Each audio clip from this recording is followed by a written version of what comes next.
The dining room was quiet that evening, almost unnaturally so. The only sounds were the faint ticking of the old clock on the wall and the clink of cutlery against plates. I'd made my usual shepherd's pie, my mother's recipe, the one that had fed generations. It sat in the center of the table, steaming, but no one seemed to notice. My son's wife, Lila, sat opposite me, her eyes sharp and restless. My son David was there too, but he barely looked up from his phone. It was as if I'd become invisible in my own home. Lila took a slow sip of her wine, her lips curling in what she probably thought was a polite smile. Then she put her glass down and met my gaze, her words slicing the air between us like a knife. "You know you'd be much more comfortable in a retirement home," she said softly, her tone syrupy sweet. "Somewhere with other people your age. Somewhere that can look after you." For a moment, the room seemed to tilt around me. My fork paused halfway to my mouth hand, trembling just enough for the gesture to be noticeable. I swallowed hard, tasting not the warmth of the pie, but the bitter tang of humiliation. I looked at her, this woman who'd married into my family, who'd once called me Mum, as though she meant it. Now she spoke to me like a burden, to be managed, a piece of furniture cluttering her space. I didn't say anything. I couldn't. My mouth was dry, my heart thudding in my chest. My son didn't even look up, just scrolled on, oblivious or unwilling to intervene. The silence stretched out longer than any words could have been. Lila's smile widened, as if she'd said something perfectly reasonable. And maybe she thought she had. Maybe to her, I was nothing more than an inconvenience in her carefully curated life. But inside me, something was cracking. Not breaking, no, not this time. It was the sound of something old and weary, waking up a quiet anger, stirring beneath the years of polite smiles and silent endurance. I remembered the day David was born, the way I'd held him close, promising him the world. I remembered the years I'd worked 2 jobs to keep him fed, to keep the roof over his head. I remembered the long nights spent mending clothes and scrubbing floors just to make sure he had a better life than I ever did. I remembered it all, even if he didn't. Lila took another bite of the pie, as if she hadn't just dismissed my existence. "It would be so much easier for everyone," she added, her tone light and conversational. "You know, a home where you wouldn't be alone." Alone. That word echoed in my mind. Because that was the worst part, she wasn't entirely wrong. I was alone in this house, despite the fact it had once been filled with laughter and love. David was here, in body at least, but he'd drifted so far away from me, I could barely see the boy he'd once been. I forced a smile, my lips tight. "I'll think about it," I said, though I had no intention of doing so. Because even as my voice wavered, my resolve grew stronger. I wasn't going to let them push me out of my own life. I'd spent too long building this home my home. I'd spent too long making sure my family was safe, even if it meant swallowing my pride and keeping my head down. But tonight, I realized something. Keeping my head down hadn't earned me respect. It hadn't even earned me kindness. It had only made me invisible. Lila didn't notice the change in my eyes. She saw only the tired woman she thought she could dismiss, too old and too meek to fight back. But she didn't know me. She didn't know the years I'd survived, the strength I'd learned to keep hidden behind soft words and quiet smiles. I sat there in the fading light of the dining room, the scent of the shepherd's pie growing cold between us. And as I watched her, I knew I wouldn't let this be my ending. She wanted me to find a retirement home. I would find something else instead. I would find my voice. That night, long after the dishes had been cleared and the house had grown silent, I lay awake in bed, staring at the cracked plaster of the ceiling. Lila's words echoed in my mind, each syllable heavy with the weight of dismissal. A retirement home. Somewhere to be looked after. As if I were a child again, unable to care for myself. As if the years I'd spent caring for everyone else meant nothing now that I was older. I turned over, pulling the blanket tighter around my shoulders, trying to find comfort in the familiar weight of it. My mind, however, refused to be soothed. It drifted back to a time when this house had been alive with the noise of family, when David's laughter would echo through the halls, and I'd be busy in the kitchen, stirring pots and baking bread to fill every corner of our home with warmth. Back then, there had been no question of where I belonged. I had been needed. I had been seen. I remembered the early days of my marriage, when my husband and I were young and full of plans. He'd worked at the docks strong and steady, and I'd taken in sewing jobs on the side. We saved every penny we could, dreaming of a house like this one, a place where our children would grow up safe and loved. When David was born, he became the center of our world. Every decision we made was for him, the extra hours at work, the sacrifices we never spoke of. My husband would come home tired, his shoulders bent from the weight of crates and barrels, but he'd always greet me with a tired smile. And I'd smile back, even when my fingers were raw from the needle and thread. After my husband passed, I took up the burden alone. I'd told myself it was temporary, that soon enough, David would be grown and I could rest. But the years slipped by, and rest never came. There were always bills to pay, always something else that needed mending or replacing. And through it all, I kept going, because that's what mothers do. Now it seemed all of that counted for nothing. I was no longer the woman who'd held this family together. In Lila's eyes, I was just another problem to be solved, another mouth to feed, another bed taking up space. I rose from the bed and padded barefoot into the kitchen, the cold tiles sending a shiver up my spine. The kettle still sat on the hob, a half-full cup of tea beside it, gone cold and forgotten. I poured the tea down the sink and filled the kettle again, the hiss of the water, a small comfort in the dark. As the kettle boiled, I rested my hands on the counter and closed my eyes. I thought of all the nights I'd spent here packing lunches and washing dishes, the quiet hum of life in every corner.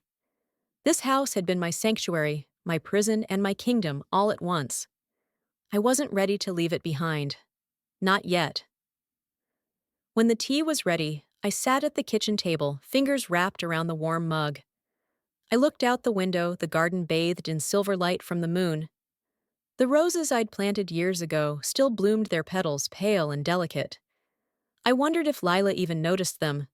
Probably not. She was too busy thinking of her own comfort, her own plans.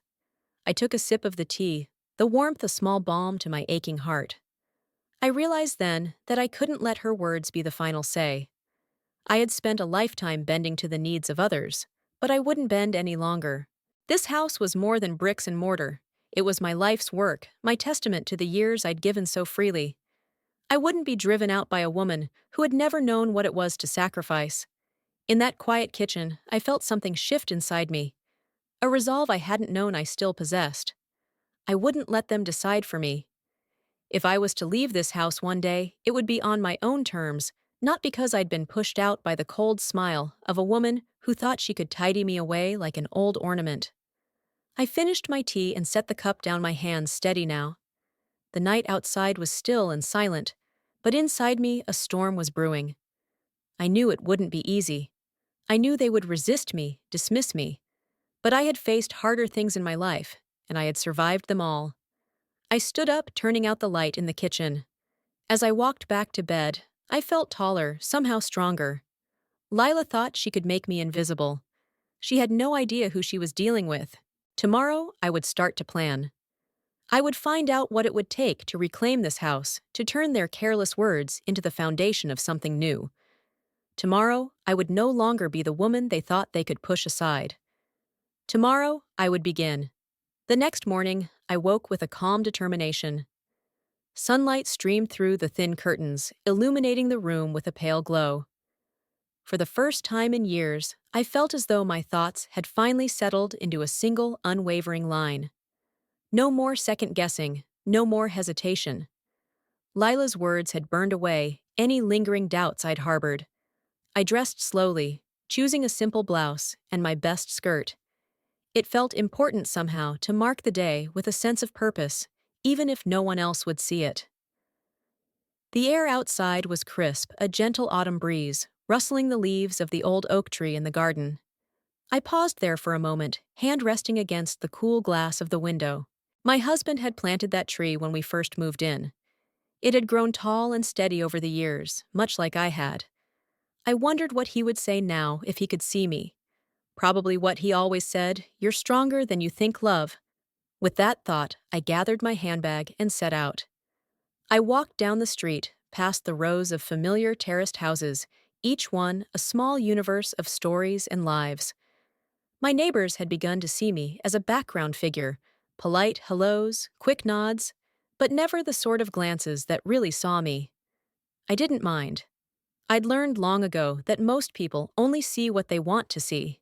At the bank, I waited patiently in line, clutching the envelope that contained the last of my savings. When it was my turn, I spoke clearly and firmly. "I'd like to review my accounts," I said, my voice unwavering. The young man behind the desk looked surprised for a moment, then nodded, tapping away at his computer.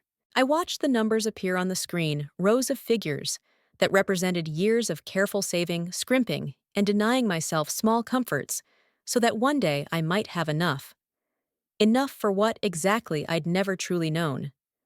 I only knew that security was something no one could take away from me. "Is there anything else I can help you with today, Mrs. Thomas?" the young man asked, his smile polite. I hesitated, then spoke the words I'd rehearsed in my mind all night. "I'd like to speak to someone about property investments," I said. His eyebrows shot up, and I could see the flicker of surprise in his eyes. I didn't blame him. Most women my age didn't ask about property investments, but I was no longer willing to let others decide what was or wasn't for me. "Of course, Mrs. Thomas. Let me arrange an appointment," he said quickly, recovering his composure. By the time I left the bank, a small appointment card in my pocket, I felt the first flicker of triumph. It wasn't much, just a conversation, a possibility. But it was more than I'd had yesterday. More than Lila could ever imagine I was capable of. Back at home, I set about my chores as usual. I washed the breakfast dishes, swept the kitchen floor, and folded the laundry that had been sitting in the basket for days. But with each motion, my mind was elsewhere, planning and piecing together what needed to be done. I started a list that afternoon. A simple sheet of lined paper, but to me, it was a map of freedom. Find a property lawyer, I wrote first. Research the ownership of the building. Talk to the other residents. Each line felt like a small rebellion, a promise to myself that I wouldn't go quietly into the life they thought they could force on me. David came home early that day, his eyes tired from the office, his tie loosened. "Everything all right, Mum?" he asked, not really expecting an answer. I simply nodded, tucking the list away before he could see it. It wasn't that I didn't trust him, but he was so firmly under Lila's thumb these days. I knew that if he suspected what I was planning, he'd try to stop me, not out of malice, but out of fear. And fear was exactly what I couldn't allow to guide me any longer. After he left the room, I sat down at the kitchen table and took a deep breath. It had been years since I'd felt this kind of resolve, this sense that I was finally stepping back into the life I'd always meant to have. I wasn't sure what I would find, or what obstacles lay ahead, but I no longer cared. I was done waiting for someone to give me permission to live. I thought of Lila's face, the cold smile she'd worn as she spoke those words, "a retirement home." Well, let her keep smiling. Let her believe I was meek and malleable. She would see soon enough just how wrong she was. As the sun set outside the window, I folded my list and placed it carefully in the small wooden box I kept on the mantelpiece. It had been my husband's, once a place for receipts and old letters. Now it was the safe place for my plans, the quiet rebellion I would build piece by piece. In that fading light, I knew one thing with perfect clarity. They wanted me to fade away, to vanish into the background. But I wasn't going anywhere. Not now. Not ever. I woke before dawn the next day, the sky outside still cloaked in the soft gray of early morning. I dressed quickly, my mind already turning over the day's tasks like a well-oiled machine. There was no room for hesitation, now every moment counted. After making myself a cup of tea, I pulled the small wooden box from the mantelpiece and unfolded the list I'd started. My fingers traced the words, feeling their weight and promise. "Find a property lawyer," I whispered to myself, as though speaking it aloud would make it more real. "Research the ownership of the building." Those were my first steps, and they would be the foundation of everything to come. I'd lived in this building for over 40 years, watched it change and settle and breathe with the lives of those inside it. It had weathered storms, laughter, and the quiet heartbreaks of families growing and leaving. I knew every crack in the walls, every creak of the floorboards. But I'd never thought to question who truly owned it. Now it seemed that question was more important than any other. After breakfast, I set out to find answers. I walked to the local library, the old brick building where I'd taken David when he was a little boy. Back then, he'd sat cross-legged on the faded carpet, his small hands flipping eagerly through picture books. I'd watched him then, so full of promise and wonder. That boy seemed like a memory now swallowed by years, and the distance he'd allowed to grow between us. The librarian greeted me with a warm smile, her hair silver and cropped short. "Morning, Mrs. Thomas," she said, her eyes kind. "What can I help you with today?" I explained what I was looking for: records of the building's ownership, any details about past sales or legal disputes. She nodded thoughtfully and led me to a quiet corner where the computer terminals glowed softly in the dim light. "Take your time," she said. "If you need help, just let me know."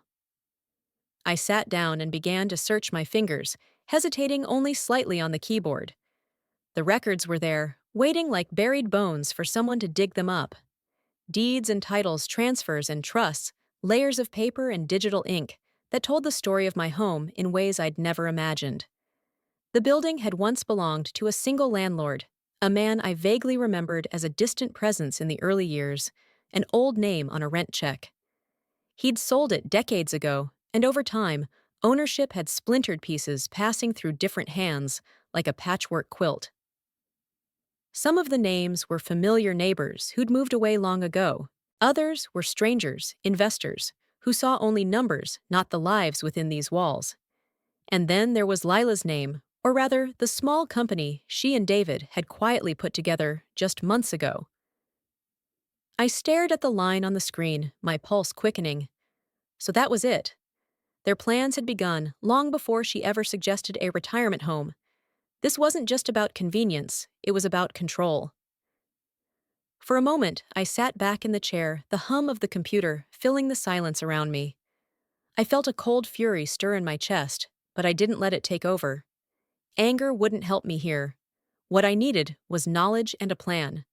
I copied down the names and dates, filling page after page of my worn notebook. Each line was another piece of the puzzle, another thread in the web I was slowly weaving. When I'd gathered as much as I could, I thanked the librarian and stepped back into the crisp air outside my mind, buzzing with possibility. Back home, I spread the papers out on the kitchen table, the soft afternoon light falling across them. I traced my finger over the names, my neighbors, my family, and the strangers who thought they could decide my fate without so much as a conversation. They'd all underestimated me, every last one of them. I brewed another cup of tea and sat down, the steam rising in gentle curls. I wasn't naive enough to think this would be easy, but I was no stranger to hard work, and I'd learned long ago that persistence could move mountains, or at least it could buy a building. I reached out to a local property lawyer that afternoon, her name scrawled in the margins of my notes from the library. Her voice was brisk and efficient when she answered my call, but there was a note of curiosity in her tone when I explained what I wanted. "Of course, Mrs. Thomas," she said. "We can discuss your options. Come in tomorrow." Tomorrow. Another small step, but a step all the same. As evening fell, I looked around the flat, the walls bathed in the soft glow of the setting sun. This was my home, the place I had poured my life into. I wouldn't let it be taken from me, not by Lila's cunning or David's silent complicity. They thought I was too old, too tired to fight. But they'd forgotten the most important lesson I'd ever learned: a woman who has spent her whole life putting others first is the most dangerous kind of woman, because when she finally stands up for herself, there is nothing she won't do. The next morning, I rose with the dawn, my thoughts as clear and sharp as the cold air that filled the room. I dressed in my best coat, smoothing the fabric over my shoulders and checking my reflection in the mirror. There was a glint in my eyes I hadn't seen in years, a quiet fire that even time couldn't dim. I arrived at the lawyer's office just as the city was beginning to wake. Commuters hurried by with their coffee cups and briefcases, each lost in their own world. But I walked with purpose, my steps steady and certain. This was my fight, and I was ready. The lawyer's office was in a small, tidy building with polished brass lettering on the door. Her name was Margaret Reed, and she greeted me with a firm handshake and a warm, assessing smile. "Mrs. Thomas," she said, motioning for me to sit. "What can I help you with today?" I took a breath and laid out the facts: the building, the tangled web of ownership, and the quiet power play I'd uncovered. Margaret listened carefully, her pen poised over a fresh notebook. When I finished, she looked up, her eyes thoughtful. "You've done your homework," she said with a small smile. "That's impressive." I felt a surge of pride at her words. I'd spent my life being careful, making do, and now those skills were serving me well. Margaret began to outline my options, her voice calm and precise. "If you want to gain control of the building," she said, "you'll need to negotiate with the current owners, or buy them out. It won't be simple, but it's possible." I nodded, the words sinking in like the pieces of a jigsaw puzzle, finally clicking into place. "I want to do this properly," I told her. "I'm not just trying to protect myself, I'm protecting my home, my history. I've spent too long watching other people decide what my life should be." She nodded, her expression serious. "Then let's begin," she said.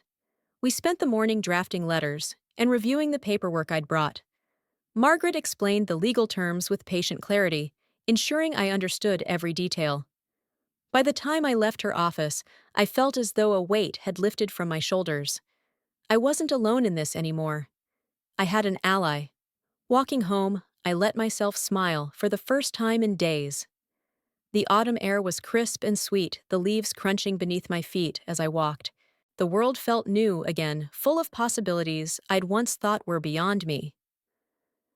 When I reached my flat, I found David waiting in the kitchen. He looked up as I came in, his brow creased with concern. "Mum, where have you been?" he asked. I hung up my coat and met his gaze. "I've been taking care of something important," I said, my voice calm but firm.